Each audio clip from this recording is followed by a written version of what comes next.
नमस्कार मु आपण मानू पुणी स्वागत करुच्ची आमर स्वर विज्ञान एक चमत्कार बा स्वर विज्ञान सफलतार सोपान भाग 3 को आमे पूर्व एपिसोड मानकरे बा पूर्व वीडियो मानकरे जानी थिले जे स्वर को आमे केमिति चिन्हवा केउ स्वर को आमे केमिति जानिबा।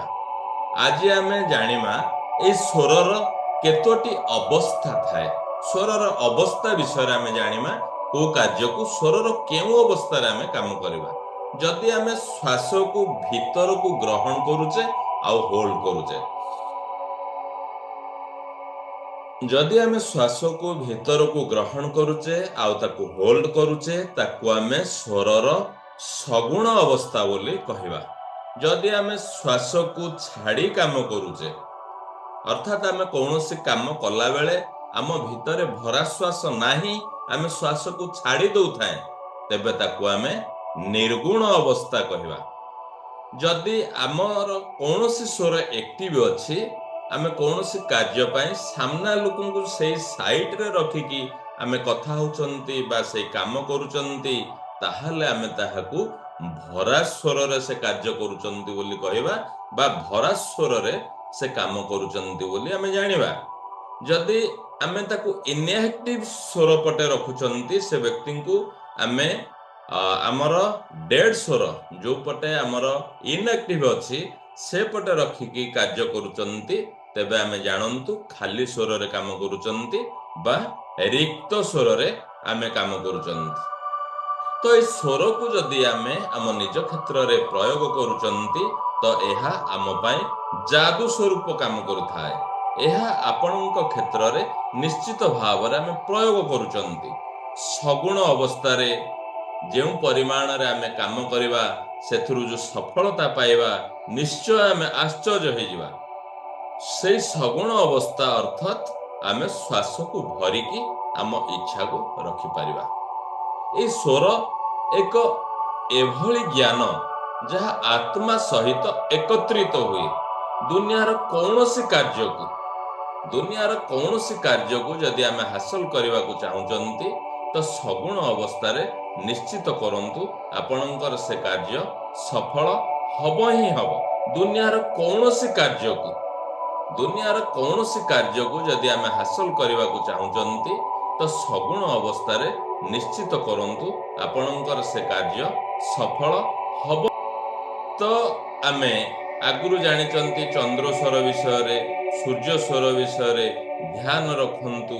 आमे जदि कौनसी काम करूचंती आमे जदि एक्टिव स्वर रे काम करूचंती निश्चित भाव रे आमर कार्य सफल हुए एवं प्रतिटी इच्छा को आपण सृष्टि रु श्वास सहित इनहेल करंतु जोटा कि मणिपुरा चक्र रे पूरा होल्ड करंतु आपणक इच्छा को से जो इमरजेंसी क्रिएट हुए आपण जेतेबेले श्वास को न छाड़ी मणिपुरा चक्र रे ताको होल्ड करके रखंती जो इमरजेंसी क्रिएट हुए से समय आपणकर जो बर्निंग डिजायर्स आपणकर जहा इच्छा रखिचंती ताको ही विजुअलाइज करंतु निश्चित भाव रे आपणकर कार्य सफल हो जिवो।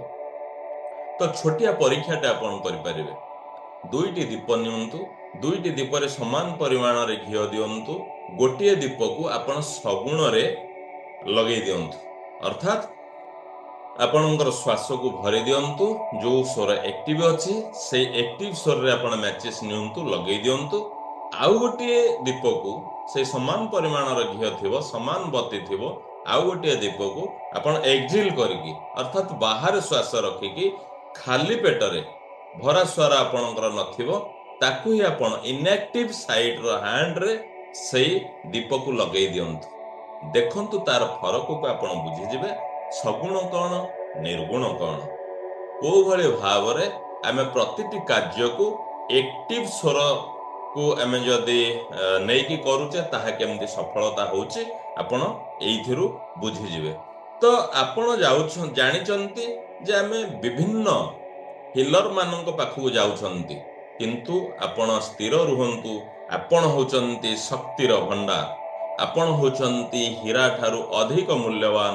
आपणक पाखरे थिबा जो ऊर्जा ताकू स्वर सहित आपण जागृत करंतु ଦୁଇଟି ଦୀପକୁ ଆପଣ ପରୀକ୍ଷାମୂଳକ ଭାବରେ ନିଅନ୍ତୁ।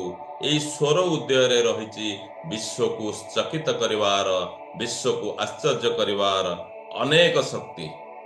ଆପଣ ଯେତେ ବି କାର୍ଯ୍ୟ କରୁଛନ୍ତି ସଗୁଣରେ କରନ୍ତୁ।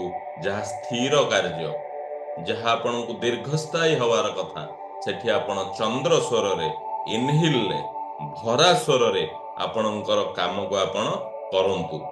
ନିଶ୍ଚିତ ଭାବରେ ଆପଣ ସଫଳତା ପାଇବେ ହିଁ ପାଇବେ।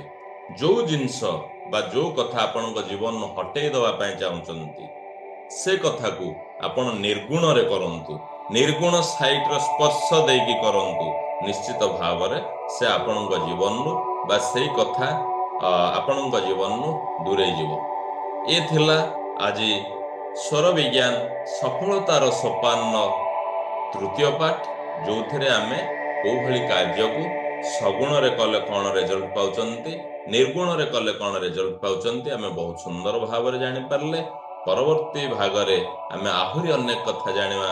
ଆପଣମାନଙ୍କୁ ଅନେକ ଅନେକ ଧନ୍ୟବାଦ, ଅନେକ ଅନେକ ଧନ୍ୟବାଦ, ଅନେକ ଅନେକ ଧନ୍ୟବାଦ। Thank you universe, thank you.